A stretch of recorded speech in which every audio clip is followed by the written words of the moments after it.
I thought I knew my wife.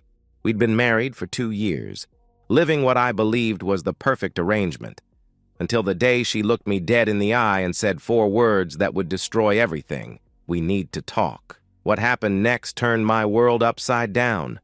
But by the time it was over, she would learn that some lessons cost more than you're willing to pay. My name is Jason Bennett, and I'm the kind of guy who fixes problems for a living. 32 years old, logistics coordinator for a mid-sized shipping company, the type who doesn't complain when the day stretches to 12 hours, because that's what it takes to keep everything running smooth. I solve puzzles, routing trucks, managing schedules, making sure cargo gets where it needs to go when it needs to be there. I thought I had my personal life figured out the same way. Ashley and I met 4 years ago at my buddy Mike's game night. She was laughing at some terrible zombie movie we'd thrown on as background noise, making jokes that actually landed instead of the forced humor most people try. Dark hair, bright smile, the kind of woman who could make fun of herself without being self-deprecating. We bonded over our shared appreciation for movies so bad they circle back to entertaining. And she had this way of finding the absurd in everything that made even mundane conversations feel lighter. We dated for 2 years before getting married in a small backyard ceremony. Nothing fancy, just family and close friends watching us promise to build something together. That was 2 years ago, and for the past 1.5 years since our wedding, we'd settled into what I thought was the perfect arrangement. The arrangement we lived by wasn't forced or negotiated like some business deal. 3 weeks after our honeymoon, Ashley brought it up herself over breakfast. She was working part-time retail then, coming home frustrated with management that treated employees like expendable parts, dealing with customers who seemed to take personal offense at store policies she had no control over. "What if I just didn't do this anymore?" she asked, stirring her coffee absently. I looked up from my cereal. "Do what?" "The job, I mean. What if I focused on making this place actually feel like a home instead of just somewhere we sleep between work shifts?" she explained. I looked around our kitchen, still half-unpacked boxes, mismatched furniture we'd combined from our separate apartments. The general chaos of 2 people who work too much to properly settle anywhere. "You want to stay home?" I asked. "I want to create something here," she replied, and there was genuine excitement in her voice. "Cook real meals instead of microwaving whatever's fastest. Actually organize our space so it feels intentional. Be here when you come home instead of both of us collapsing into bed too tired to have a real conversation." It made sense. My salary could cover our modest expenses, and honestly, the idea of coming home to someone who wasn't as drained as I was felt like luxury I didn't know I wanted until she offered it. For a 1.5 years, it worked beautifully. I'd walk through the door around 7:30 most nights to the smell of actual dinner cooking. Not elaborate gourmet stuff, but real food made with care. My work clothes would appear clean in my closet without me thinking about it. The house developed a personality that was distinctly ours. Her plants thriving in every window, my books organized on shelves she'd painted, photos from weekend trips arranged on walls that actually had art instead of bare nails and good intentions. Our rhythm became comfortable in the best way. Friday nights were movies on the couch, her head on my shoulder while we debated whether the protagonist in whatever thriller we'd picked was making smart choices or just lucky ones. Saturday mornings meant farmers' market runs where she'd chat with vendors like old friends, while I carried bags of vegetables I'd never heard of, but somehow ended up loving when she turned them into dinner. We had inside jokes that would make us crack up in public while other people looked confused, and conversations that could stretch for hours without either of us checking our phones. The house was mine before we married. A small 2-bedroom. I'd bought with every dollar of savings I had, plus a mortgage that scared me awake some nights. But after Ashley moved in, it became ours in every way that mattered. She made it warmer somehow, more lived in and intentional. I thought we were building exactly what we'd promised each other at that backyard wedding. Looking back, I can pinpoint when things started shifting.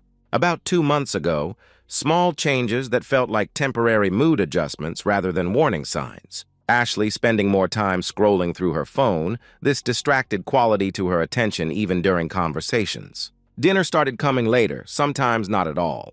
When I'd ask if everything was okay, she'd brush me off. "I'm fine," she'd say, or "just thinking about stuff," in a tone that didn't invite follow-up questions. I chalked it up to restlessness, maybe seasonal depression, the kind of temporary funk everyone goes through.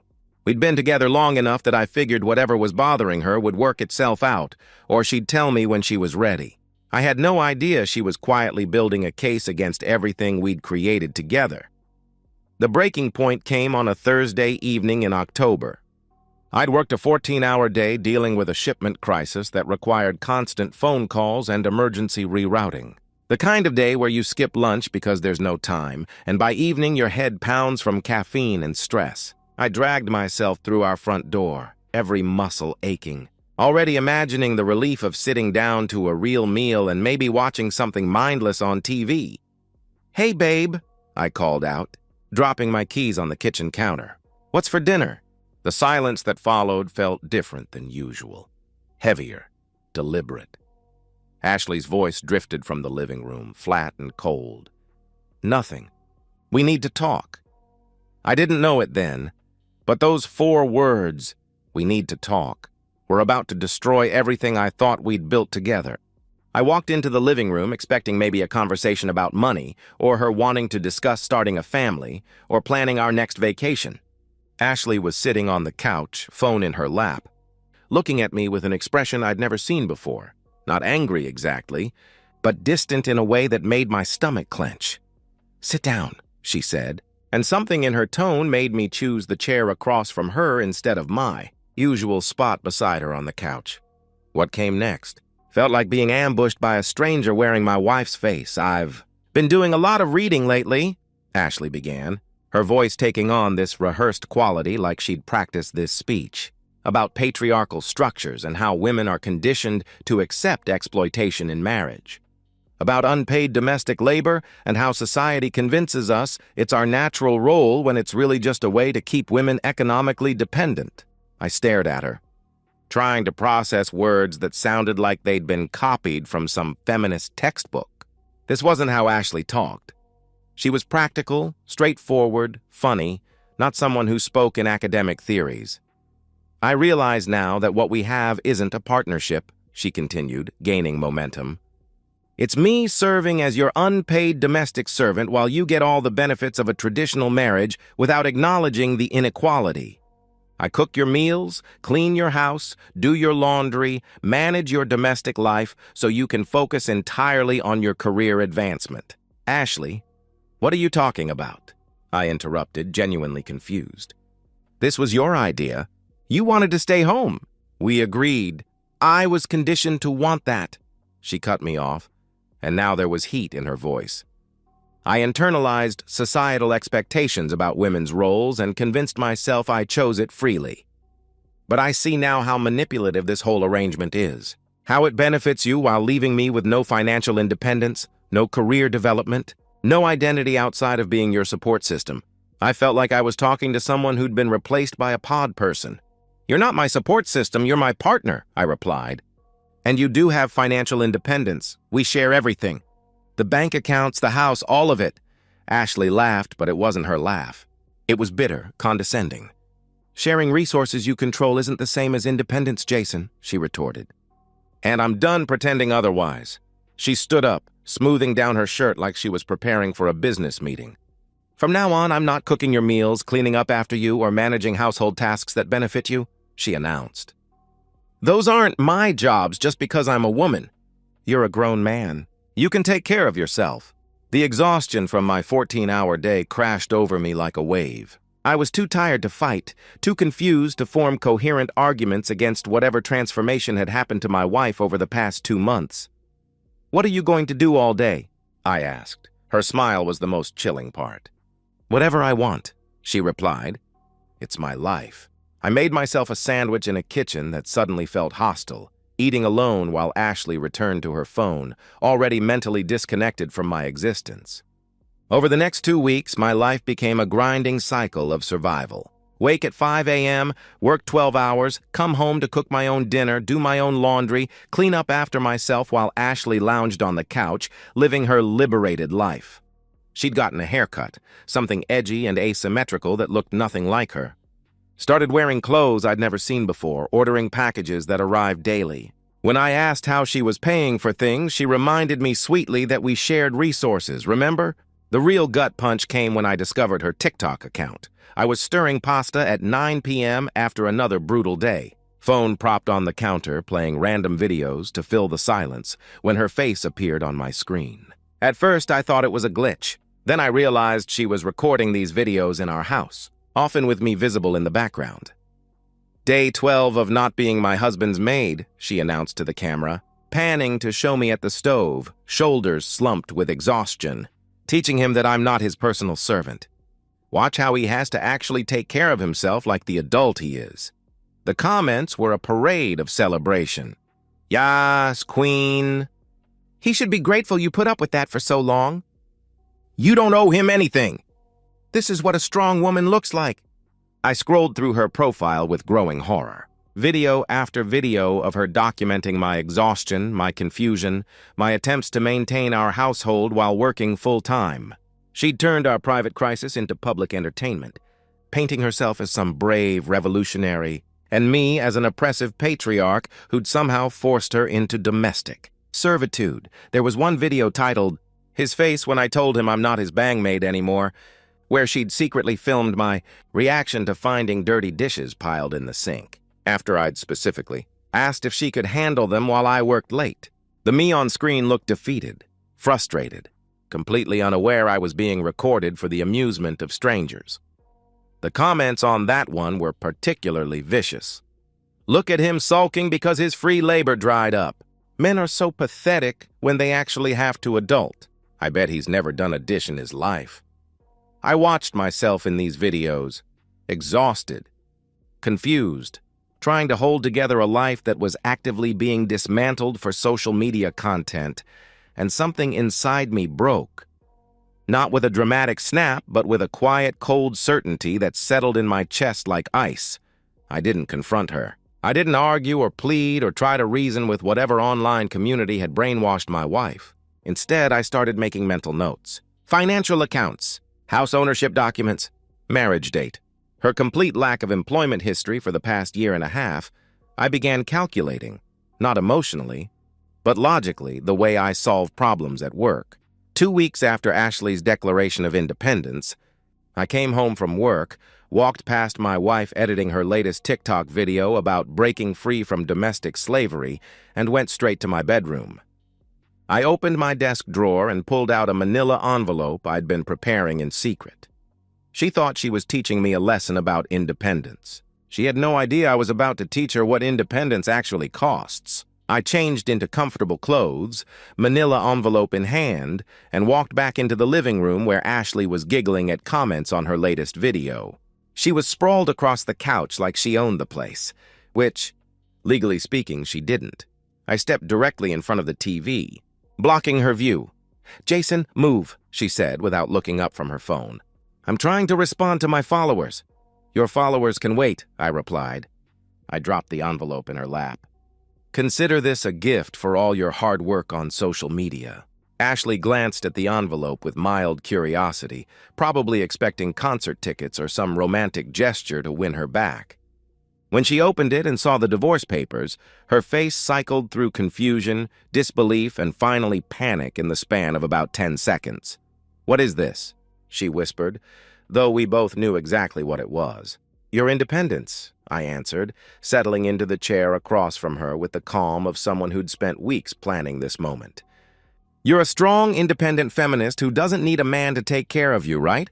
So you don't need me." Ashley's hands were shaking as she flipped through the legal documents. "Jason, this is insane," she said. "You can't be serious. We can work this out." "Work what out?" I asked. "You've made it crystal clear that our marriage is an oppressive patriarchal arrangement. I'm just helping you escape it." "I was going through a phase," she replied quickly, her voice taking on a desperate edge. "I was influenced by some toxic online communities, but I see that now. I'll delete the videos, I'll cook dinner tonight, we can go back to how things were." "No," I interrupted. "We can't. Because you've shown me exactly how you really feel about everything we built together. How you see me, how you see our life. And honestly, Ashley, I don't want to go back to being married to someone who thinks I'm her oppressor." That's when I revealed the extent of my preparation.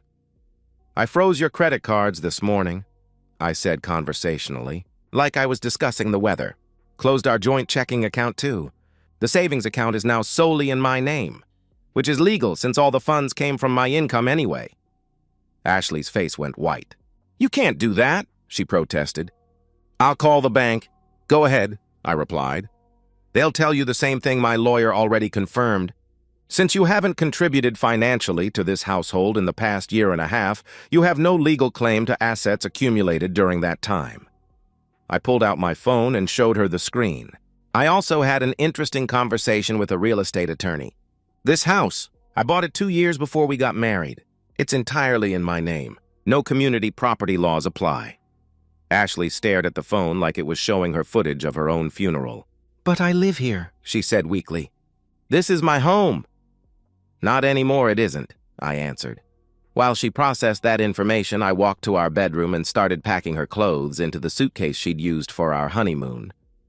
I wasn't careful about it, just throwing things in without concern for organization or wrinkles.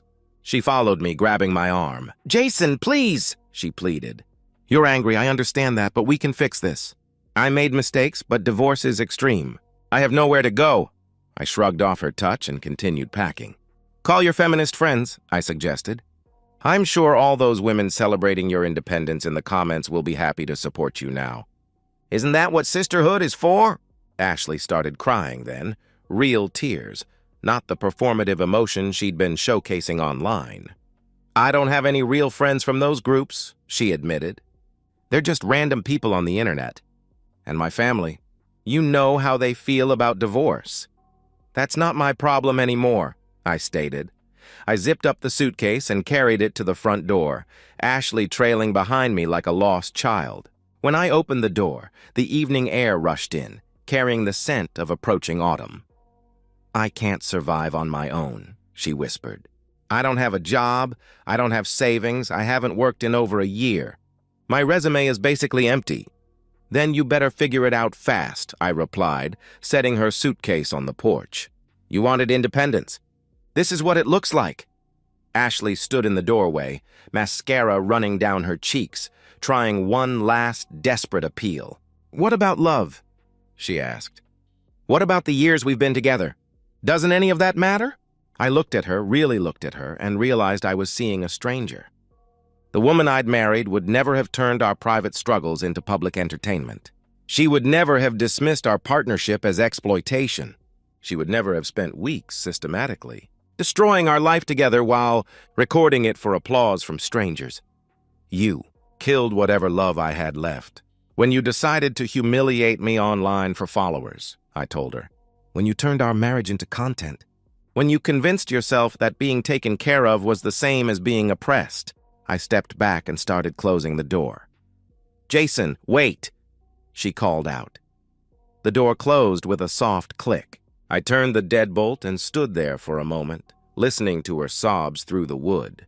Then I walked to my kitchen, poured myself 3 fingers of the good whiskey we'd been saving for our anniversary, and sat on my couch.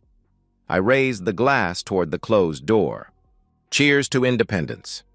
The legal proceedings moved faster than Ashley could have imagined. Her court-appointed attorney reviewed the case and delivered the hard truth. The house belonged to me. She'd contributed nothing financially to our marriage. Her employment gap made any claim of lost earning potential laughable. The best she could hope for was a minimal settlement to avoid prolonged court, costs that would eat up anything she might gain. Ashley walked away from our 2-year marriage with $3,000 and a harsh education in what independence actually costs. She moved into a cramped apartment with Craigslist roommates, took a job waiting tables for minimum wage plus tips that depended on her ability to smile at customers who treated her like she was invisible. Her TikTok account went silent. The feminist groups that had celebrated her bravery moved on to new faces, new causes. Nobody asked about her anymore. The comments on her old videos turned vicious as the internet moved on to its next entertainment. Where's your independence now?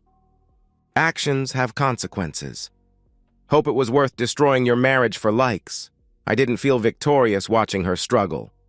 I felt empty, tired, but also relieved, like finally removing a splinter that had been embedded under my skin for months. I thought divorce would be the end of the story. Turns out it was just the beginning of figuring out who I was without the weight of someone else's expectations. 1 month after the divorce papers were signed, I did something that surprised even myself. I walked into the county animal shelter and adopted a golden retriever named Max. It was completely impulsive, maybe even reckless given my work schedule, but something about his enthusiastic, tail-wagging, and unconditional excitement spoke to a part of me I'd forgotten. Existed. Uncomplicated joy. Max didn't care about my work hours or my failed marriage or whether I knew how to cook anything besides pasta and sandwiches. He was just happy I showed up. Coming home transformed overnight from a dreaded return to an empty house into something I actually looked forward to. Max would be waiting by the door, entire body wiggling with excitement. Like my arrival was the best thing that had happened to him all day. I started experimenting with cooking, not out of grim necessity like those final weeks with Ashley, but out of genuine curiosity. Without the resentment and exhaustion poisoning every meal, I discovered I actually enjoyed trying new recipes. Sometimes I succeeded spectacularly, sometimes I burned things and ordered pizza, but Max didn't judge either way. He was just happy to be included in whatever was happening. Our routine developed naturally. Morning walks before work, where Max would investigate every tree and fire hydrant like he was conducting important research. Evening strolls through the neighborhood, where I started actually talking to my neighbors instead of rushing inside to avoid awkward small talk. Weekends at the dog park, where Max made friends with other dogs, while I found myself in conversations with their owners about normal, pleasant things, weekend plans, local restaurants, anything except relationship drama. 3 months after the divorce, I got a call from my supervisor about a promotion opportunity I'd never seriously considered before. Department manager, significant pay increase, better hours, less travel. The kind of position I couldn't have pursued when I needed every hour of overtime pay to maintain Ashley's comfortable lifestyle. Now, with just myself and Max to support, I could actually prioritize quality of life over raw income. The interview went well. I got the job. With my new schedule, I had time to reconnect with friends I'd gradually lost touch with during my marriage. Mike invited me to restart our old poker nights. Dave asked if I wanted to join his weekend hiking group. Simple social connections that didn't require navigating Ashley's moods or preferences or schedule. I hosted my first dinner party 6 months post-divorce.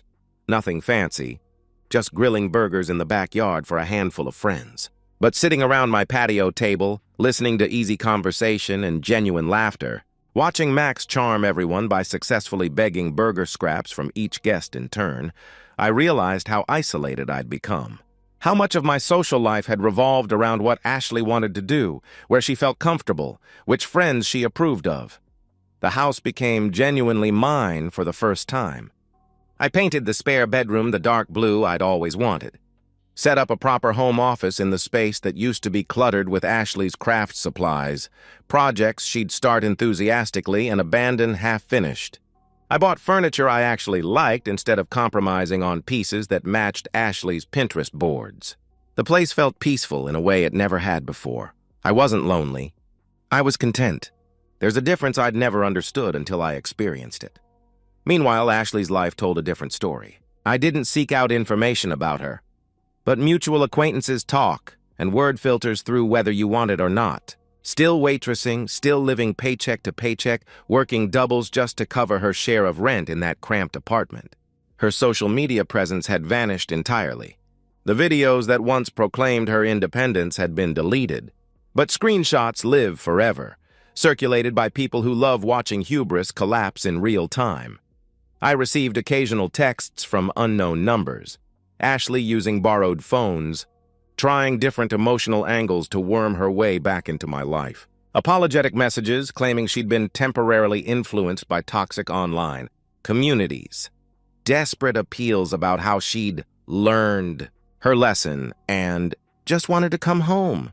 Manipulative. Attempts to guilt me about her struggling. Financially, I didn't respond to any of them. I didn't block them either.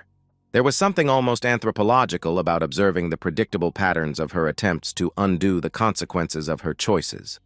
One evening, I was sitting on my back porch with Max stretched out beside me, cold beer sweating in the evening heat, watching the sunset paint the sky orange and pink.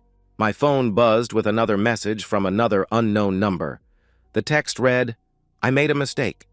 Please, can we just talk?" I read it, considered it for about 3 seconds, then deleted the contact without responding. I scratched Max's ears and asked him, "What do you think, boy? Should I respond?" Max yawned and rolled onto his back, belly exposed to catch the last rays of sunlight. "Yeah," I laughed. "That's what I thought." I realized then that the revenge wasn't really the divorce or the financial consequences Ashley faced. The revenge was building a life so fulfilling that she became irrelevant to my happiness, a footnote in my story rather than the main character. 6 months ago, I thought I needed someone to make my life complete. Turns out I just needed to stop carrying someone who was making it incomplete. 6 months after the divorce was finalized, I'm sitting in my home office, a space that used to be cluttered with Ashley's abandoned craft supplies, now organized as a genuine workspace where I actually get things done. I work from home 3 days a week now, thanks to the promotion, with Max sleeping under my desk and afternoon sunlight, streaming through windows that stay open because no one's constantly worried about drafts or privacy from neighbors. I've learned things about myself I never had the space to discover before. I'm more capable than I gave myself credit for. Cooking isn't a chore when you're not exhausted and resentful. It's actually creative and satisfying. Cleaning my own space feels meditative when it's genuinely my space, organized the way I like it, decorated with things that make me happy instead of things that photograph well for social media. I've discovered I like early morning jogs before the neighborhood wakes up, that I'm surprisingly good at woodworking. My latest project is a custom dog bed for Max that's better built than anything I could buy, that I prefer quiet evenings with a book to constant background television noise, that I actually enjoy hosting people when it's my choice, my guest list, my timeline, my social life has expanded naturally. Mrs. Murphy next door and I actually talk now when we're both checking our mail. She brings me tomatoes from her garden and I help her move heavy packages. Steve from the dog park might become a real friend, or he might just stay someone I enjoy talking to on Sunday mornings. Either way is fine. There's no pressure, no strategic social planning, no analyzing whether potential friendships serve some larger purpose. There's also Sarah, who volunteers at the animal shelter where I adopted Max. She laughs at my terrible jokes, knows more about dogs than anyone should, and has absolutely no interest in performing her personality for strangers online. We've had coffee a few times. Maybe it'll develop into something, maybe it won't. I'm not desperate to fill a void anymore, so I can just enjoy her company without needing it to be anything more than what it is. I think about Ashley occasionally, but only in abstract terms, wondering if she ever grasped the irony of her situation, if she understands what she actually threw away. A mutual friend mentioned seeing her at the grocery store recently, looking exhausted, buying ramen and discount coffee. The friend seemed to expect me to gloat or express concern. I felt neither.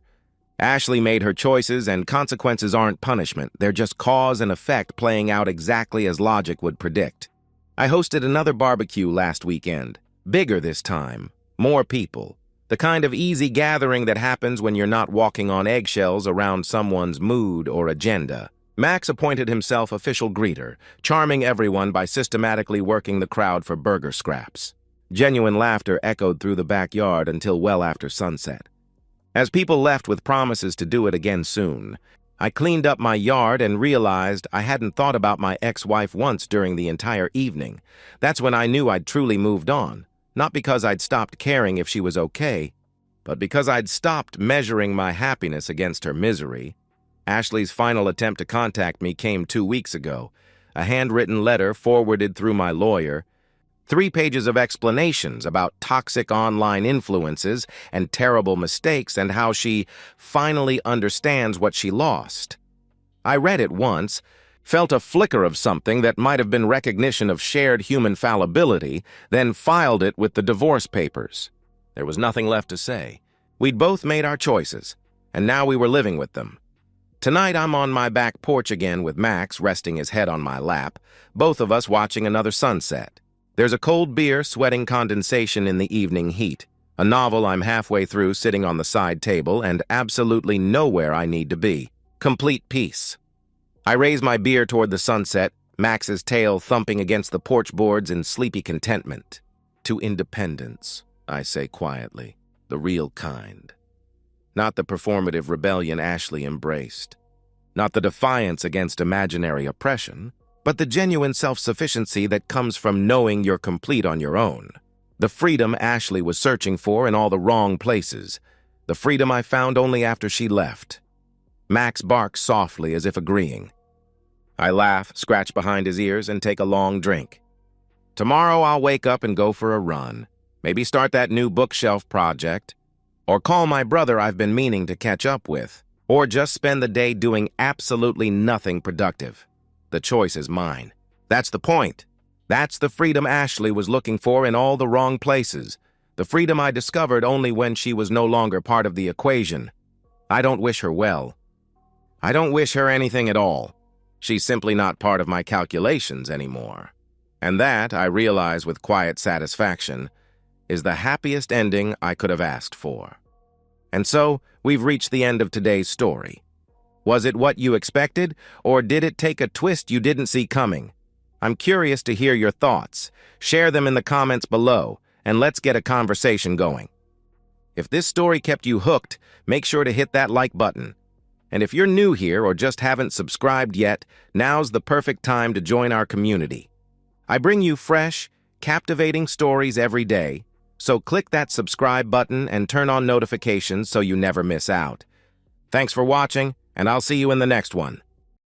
I used to believe in perfect marriages. Standing in our kitchen this morning, watching Valerie sip coffee while scrolling through her phone with that secret smile I'd started to recognize, I realized how naive I'd been. My name is Ethan Rhodes. I'm 35, a senior systems architect who pulls in a solid six-figure salary. I write clean code and still remember anniversaries. I thought I'd married someone who shared those values. Valerie is 32, with auburn hair and green eyes that used to look at me like I hung the moon. She hasn't worked since our second year of marriage. Her choice, my agreement. We live in a beautiful 3-bedroom house I bought before the wedding, a symbol of the stability I thought we'd built together. I remember our meeting at a charity fundraiser, me volunteering with tech support, her laughing with friends over cheap wine. When our eyes met across that crowded ballroom, the cliché felt real. 2 years of dating felt effortless. Weekend trips to wine country, lazy Sunday mornings, the kind of easy companionship that made marriage feel inevitable. Then came the prenup. Valerie's father, Robert, insisted on it during our engagement. Sitting across from us in that sterile attorney's office with leather chairs and mahogany furniture. "Just a precaution," Robert said, his voice firm but not unkind. The clause was simple: adultery voids all claims to marital assets. I signed without hesitation.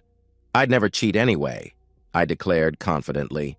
Valerie signed too, her confidence absolute. Our honeymoon in Italy was everything it should have been.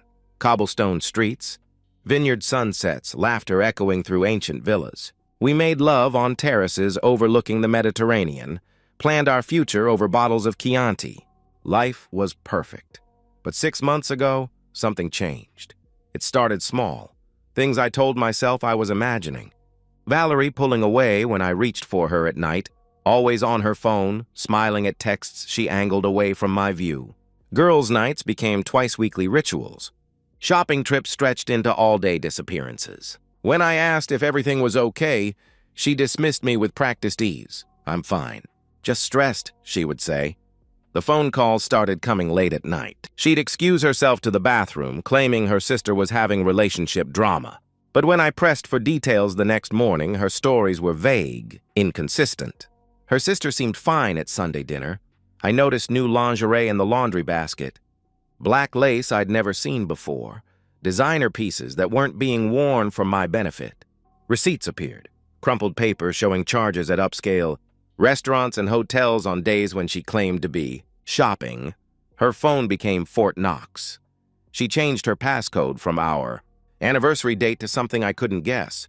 Started taking it everywhere, angling it away when texts came in. I wanted to trust her. God, how badly I wanted to believe in the woman I'd pledged my life to.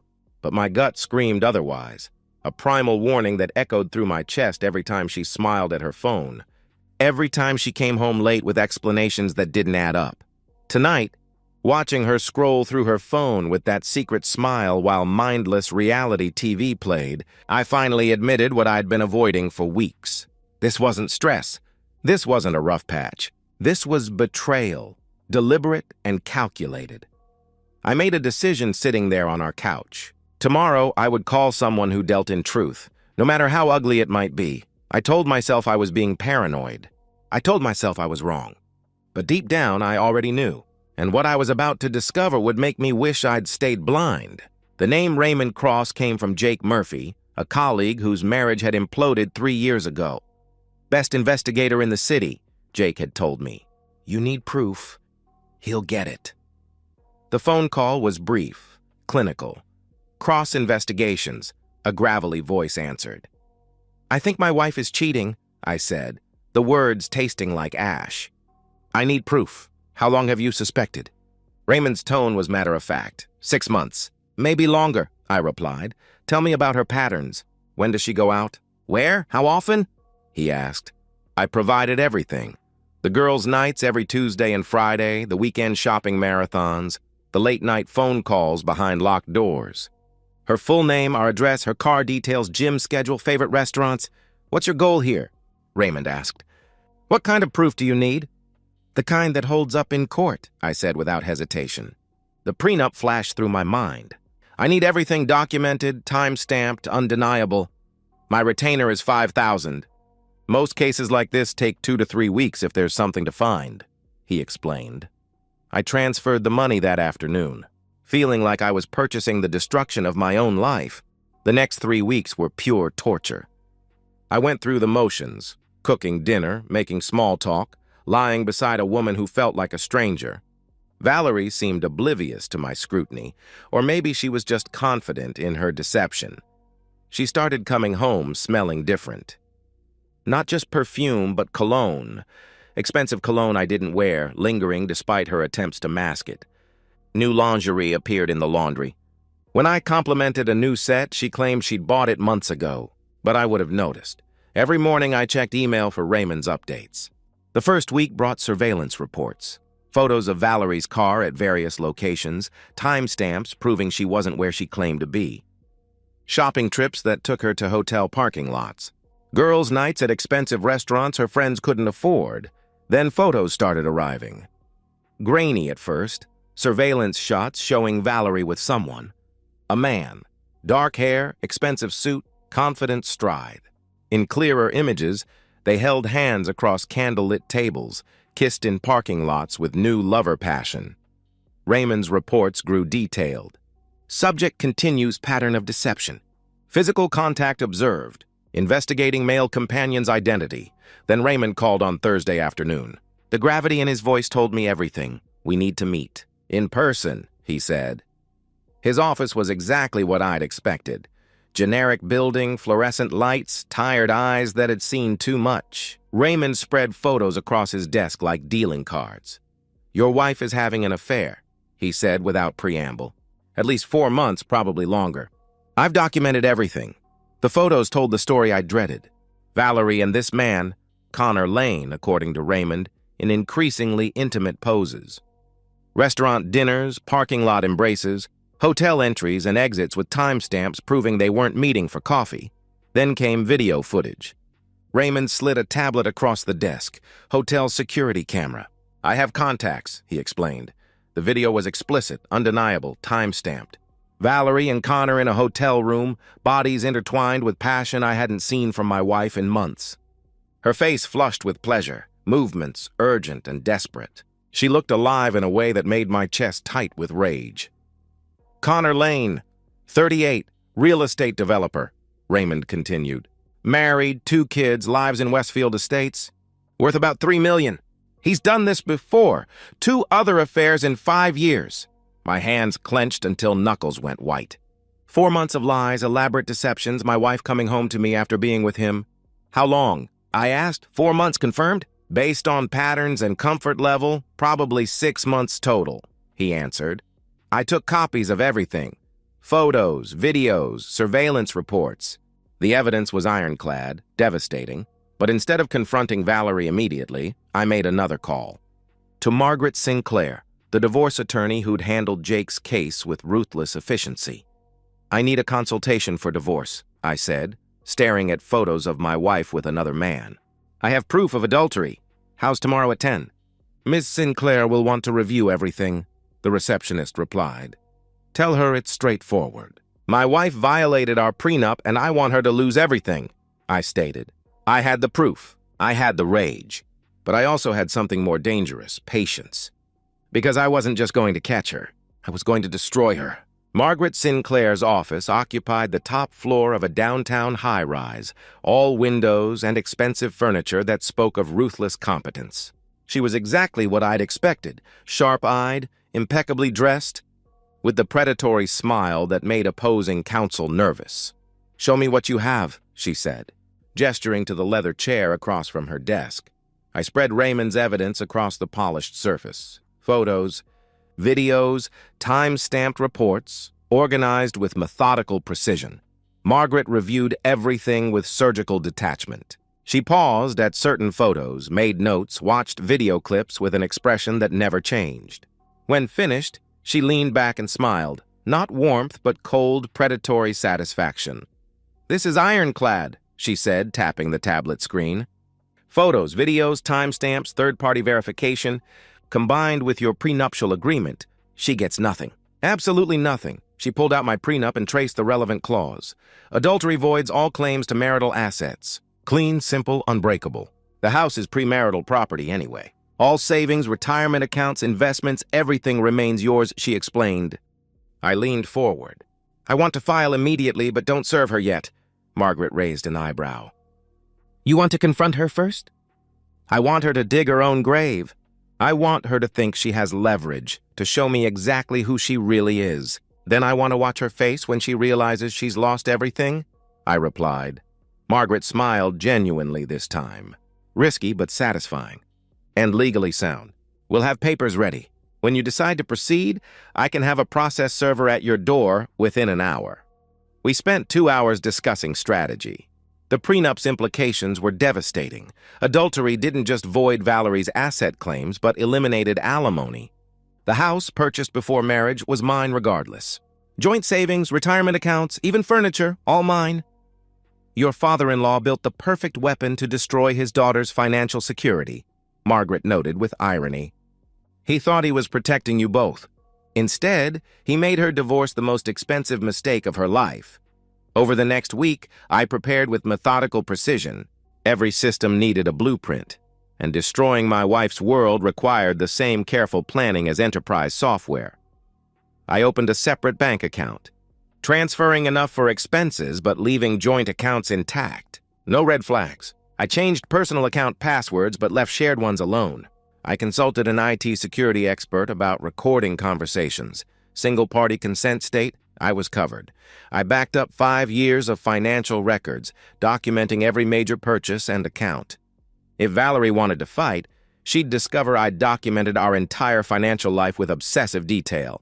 At home, I played the oblivious husband perfectly. Asked about her day, mentioned car trouble, suggested vacation planning. Valerie barely engaged, attention constantly pulled to her phone. One evening, she mentioned Friday girls' night.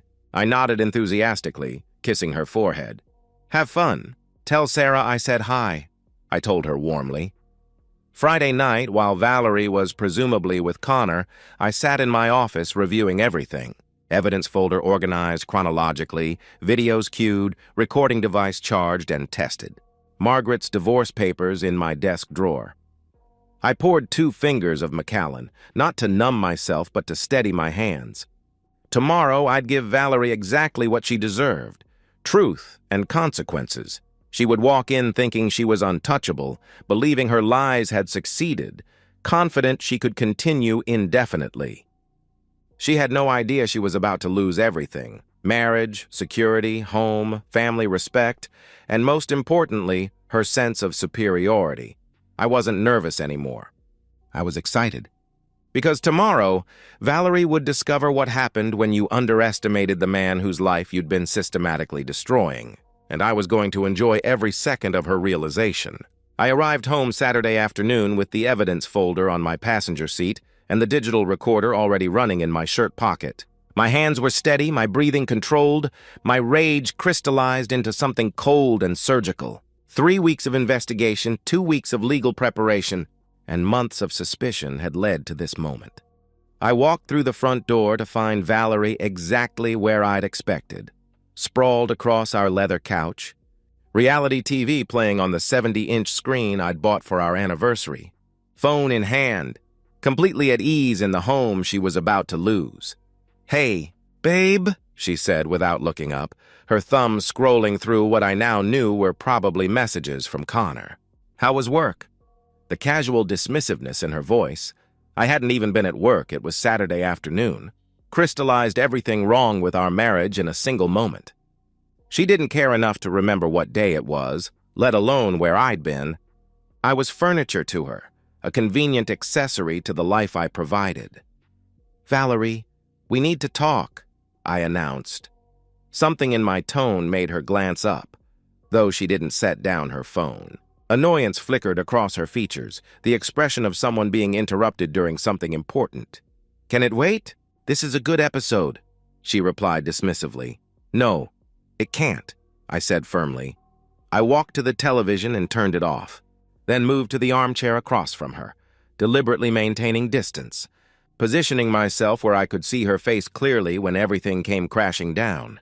Valerie sighed dramatically and finally set her phone aside, crossing her arms with the exaggerated patience of someone humoring a child. "I know about the affair," I stated. The words landed like stones thrown into still water, creating ripples that spread across Valerie's face in waves, surprise, followed by rapid calculation, then something that looked almost like relief. For a split second, her mask slipped completely, and I saw someone I didn't recognize. Someone cold, calculating, unafraid. "What are you talking about?" she asked, her voice measured, testing, probing to see how much I actually knew.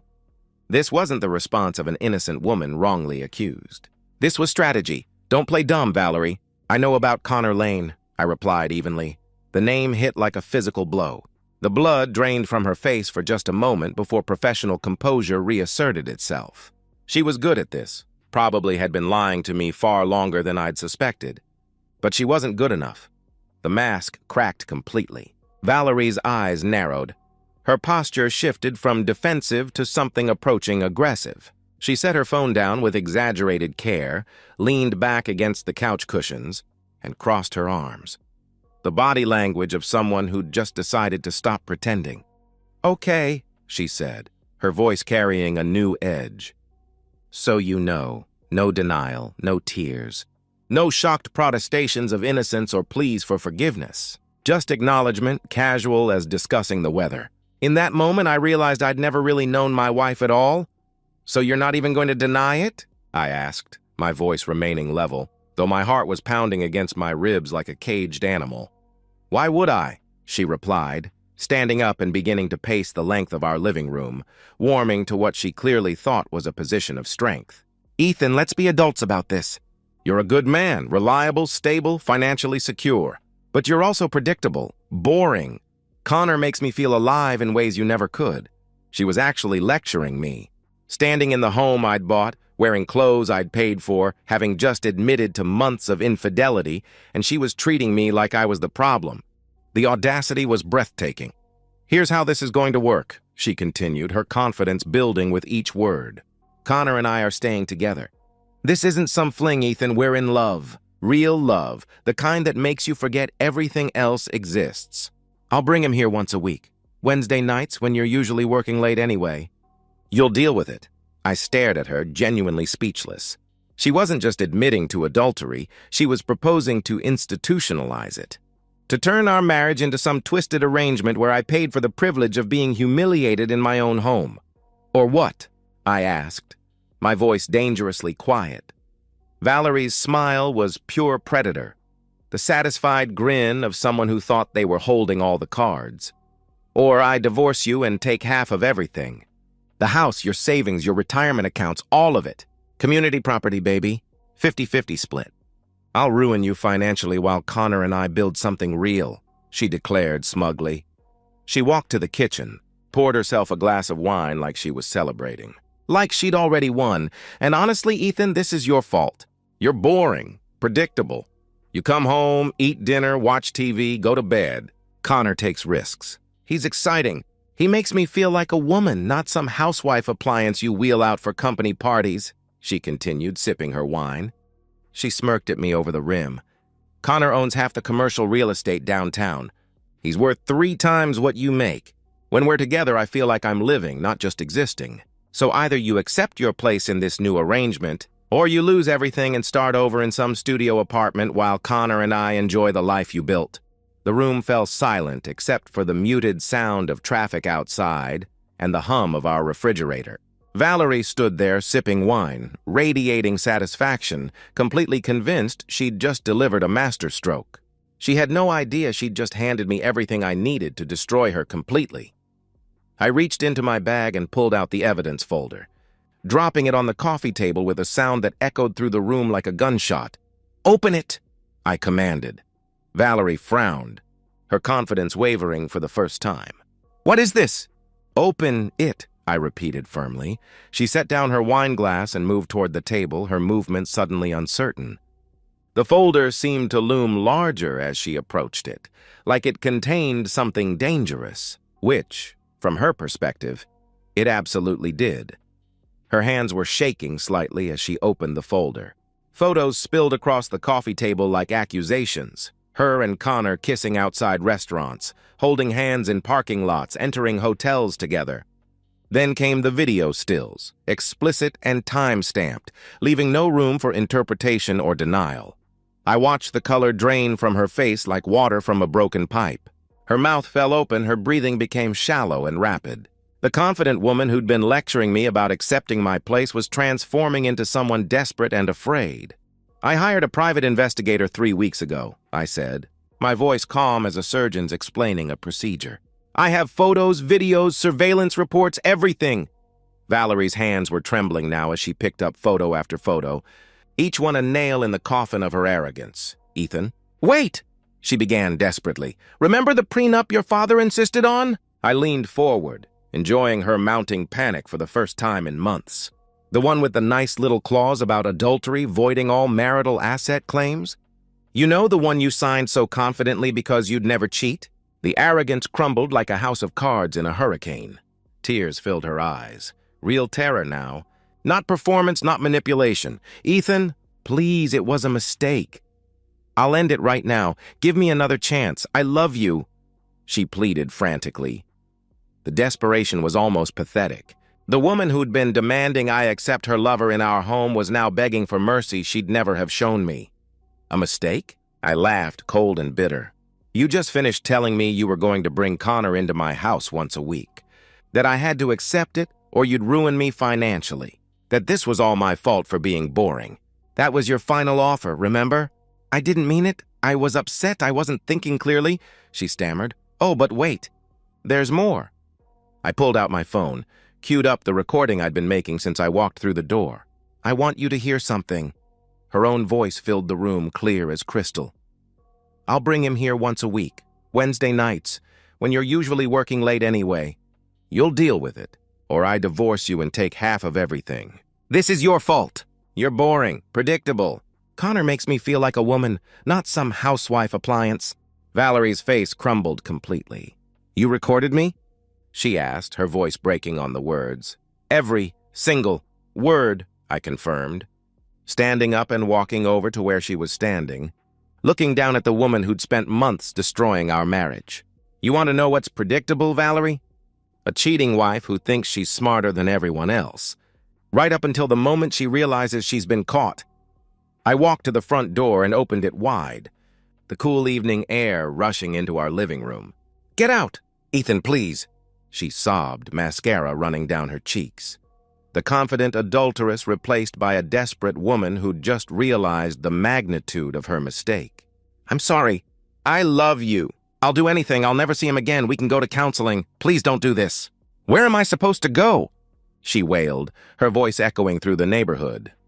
Not my problem, I replied coldly. I grabbed her purse from the side table and handed it to her. You should have thought about that before you decided to f another man in hotel rooms while planning to humiliate me in my own home. I guided her toward the door. Not roughly, but firmly.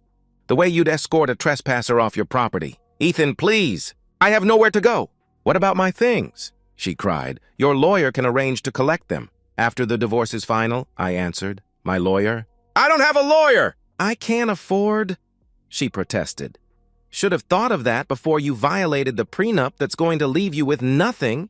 I stepped back, giving her space to walk through the doorway. Goodbye, Valerie. She stood on the porch, sobbing, begging, reaching for me through the open door. Please, I'm sorry. I love you. Don't do this to me. I closed the door and turned the deadbolt. The click echoed through the house with beautiful finality. Valerie pounded on the door, her sobs and pleas muffled by the solid wood, but I was already walking away. I pulled out my phone and sent 2 texts. The first to Margaret. Confrontation complete. Proceed with filing. The second to Robert, Valerie's father. Need to speak with you. Can you call me tonight? Then I poured myself another whiskey and listened to my wife's world fall apart on the other side of the door. She'd thought she was untouchable.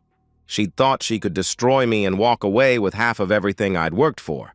Instead, she'd just destroyed herself. But I wasn't done. Not even close. Robert answered on the first ring, his voice heavy with exhaustion. Ethan! Valerie called crying, saying you'd thrown her out. What happened? He asked. I could have eased into it, but Robert deserved the truth. Robert, Valerie's been having an affair.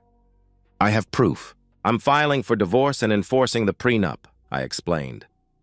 Silence stretched across the phone line. I could picture him in his study, trying to process that his daughter had become exactly what the prenup was designed to protect against. Send me the proof, he said finally, voice controlled but strained. I forwarded everything, photos, videos, surveillance reports, the audio recording. Robert needed to know exactly who his daughter had become. 10 minutes later, my phone rang. Robert's voice carried profound disappointment and shame. I'm ashamed of her, Ethan. Deeply ashamed. You have every right to divorce her and enforce that prenup. She knew the consequences when she signed it, he said heavily. He paused, struggling with words no father should say. She gets nothing from us either. Linda and I discussed it. If she comes here looking for money or shelter, we'll turn her away. She made her choices. Thank you. I'm sorry it came to this, I replied. This is entirely her doing. That prenup was designed to protect both of you from exactly this situation, he responded. Within an hour, Valerie was at her parents' house. Linda called to tell me, voice shaking with anger and disappointment. She's on our porch crying, claiming you've ruined her life. But we heard the recording, Ethan. We know what she really said, Linda informed me. Through the phone, I could hear Valerie pleading with her parents to help her, to take her side against the husband who'd held her accountable. Robert's explaining that we won't help her, that we can't support what she's done. She's not welcome here anymore, Linda continued. The conversation ended badly for Valerie. Her parents, who'd raised her to believe in integrity, couldn't reconcile the woman on their doorstep with the values they'd tried to instill. But I wasn't finished. Valerie wasn't the only one who needed consequences. The next morning, I drove to Westfield Estates, the gated community where Connor Lane lived. His address led me to a beautiful home with pristine landscaping and children's toys scattered across the lawn.